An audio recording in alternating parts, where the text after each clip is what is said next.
તમને આ એરિયામાં કન્ટિન્યુઅસ દુખાવો રહે છે અથવા ઘણીવાર એકદમ શાર્પ પેઇન થાય છે અને એનું તમને સોલ્યુશન નથી મળતું, હેલો ફ્રેન્ડ્સ, ડૉક્ટર રાજન પટેલ, વિશ્વ ENT હોસ્પિટલ.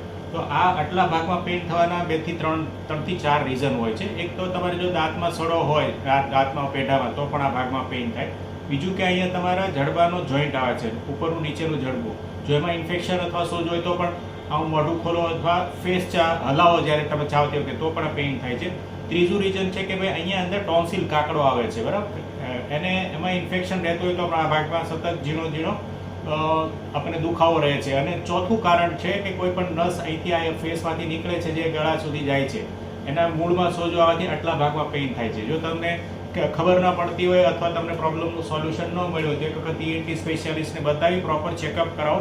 માત્ર ચેકઅપ કરવાથી ખ્યાલ આવી જશે શું પ્રોબ્લેમ છે. જો વિડીયો ગમ્યો હોય તો શેર કરો, લાઇક કરો, ચેનલ સબસ્ક્રાઈબ કરો અને સેવ કરો. Thank you.